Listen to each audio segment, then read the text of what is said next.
안녕하세요. 여러분의 출근길 파트너 라디오 동서남북 김서영입니다.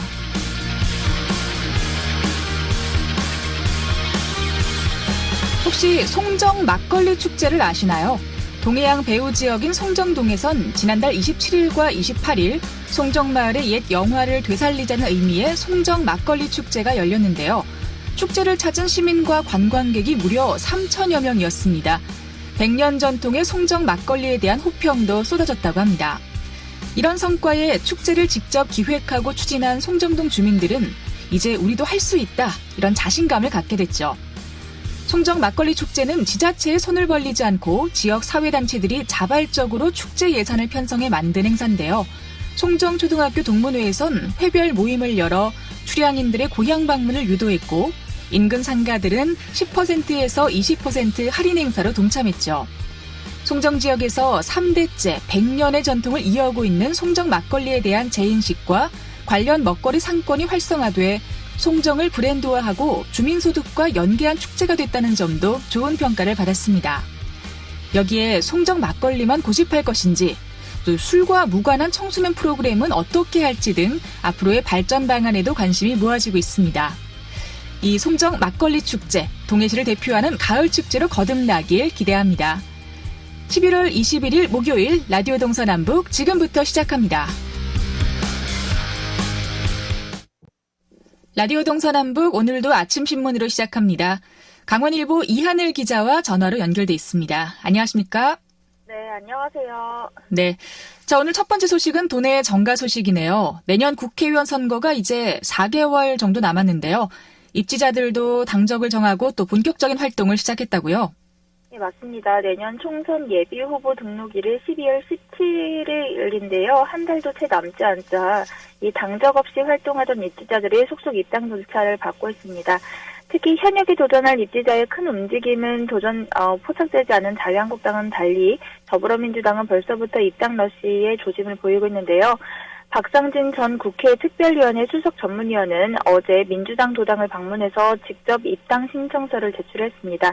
이로써 속초고성 양양 선거구에 출마를 확정지었는데요.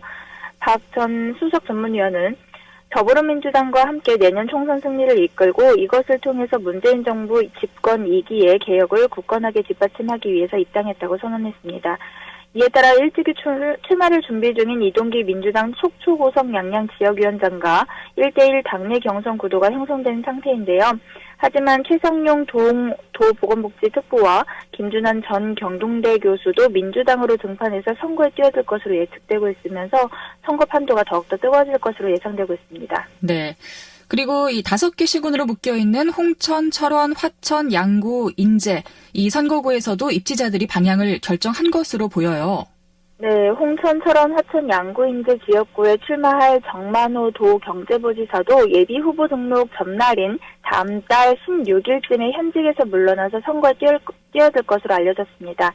또 지난 7월에 명의퇴직 후에 태백 횡성 영월평창 정선 선거구에 출마를 준비해온 원경환 전 서울지방경찰청장은 12월 초쯤에 민주당 중앙당의 인재 영입 발표 명단에 포함된 것으로 거의 확실시 됐습니다. 여기에 춘천에 출사표를 낸 유정배 대한석탄공사 사장은 공직자의 사퇴 기간이 마지노선인 선거 일정 90일인 내년 1월 16일까지 임기를 꽉 채운 후 자리에서 물러날 계획을 마련한 것으로 알려졌습니다. 유 사장은 민주당 입당을 예약해 놓은 터라서 허영 더불어민주당 도당위원장과 경선을 치르게 될지 주목되고 있습니다. 이처럼 연초부터 자천자천으로 줄곧 이제 거론된 입지자들은 민주당을 중심으로 해서 입당을 예고하면서 서서히 선거구별 후보군 명단이 또렷해지고 있는 상황입니다. 네. 규모가 작은 군소정당들의 움직임도 좀 궁금합니다. 대표적으로 정의당과 바른미래당, 강원도당에서도 좀 준비에 한창이겠죠? 예, 맞습니다. 도내 군소정당들은 더욱더 빠르게 움직이고 있는데요. 민주당이나 한국당에 비해서 상대적으로 국회의 의석수가 적고 또 지역에서도 지지세를 확장하는 데 어려움을 겪고 있기 때문에 마음이 더 바쁠 수밖에 없습니다. 정의당 도당은 준연동형 비례대표제를 골재로 한 선거제 개혁안이 효율성이 높다라는 의견을 확산시키고 있고요. 도당은 지난 13일 기자회견을 열어서 이 같은 의견을 피력하기도 했습니다.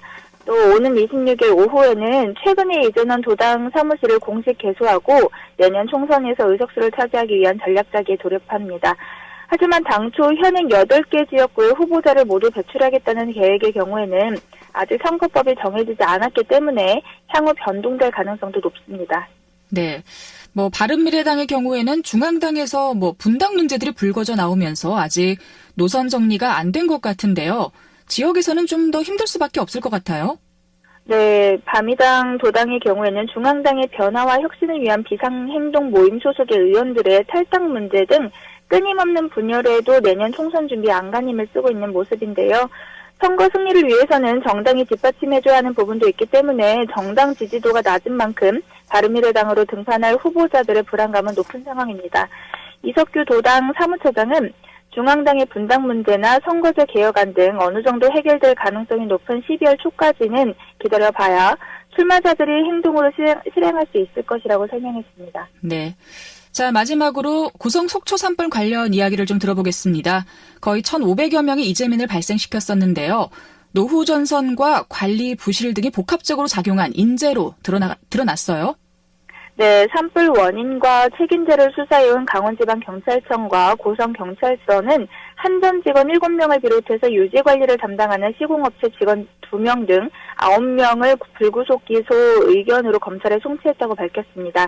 하지만 이 같은 수사 발표에 고성 속초 산불 이재민들은 봐주기식 수사라면서 강력 반발하고 있는데요. 경찰에 따르면 국립과학수사연구원의 감정 결과 전선 자체의 노후 그리고 부실 시공, 부실 관리 등의 복합적인 하자로 인해서 전선이 끊어지면서 산불이 발생했습니다. 특히 한전이 2017년 산불 원인을 제공한 해당 전신주를 포함해서 이 일대의 전신주 이전과 교체 계획을 수립하고도 2년 동안 방치했다고 주장을 했는데요.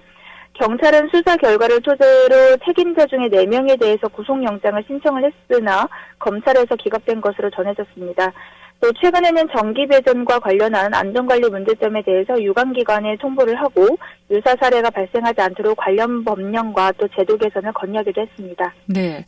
고성 속초 산불의 경우 지역 주민들은 한전의 책임이 막중하다 이런 입장을 유지하고 있죠.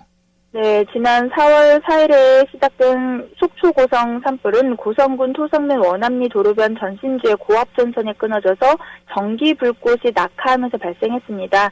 그동안 경찰은 한전이 관리하는 전신주의 설치, 점검, 보수 등 업무상 실화에 무게를 두고 8개월 동안 집중적으로 수사를 벌여서 이번 이렇게 결과를 도출해냈는데요.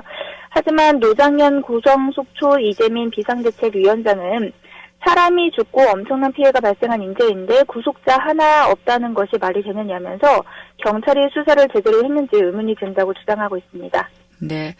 어제 또 저희가 이제 잠시 후면 경찰의 수사 결과가 발표된다라는 이야기를 나눴었는데 글쎄요. 이재민들에게는 좀 실망스러운 결과일 수도 있을 것 같네요. 자, 오늘 아침신문 강원일보 이하늘 기자와 함께했습니다. 고맙습니다. 네, 감사합니다.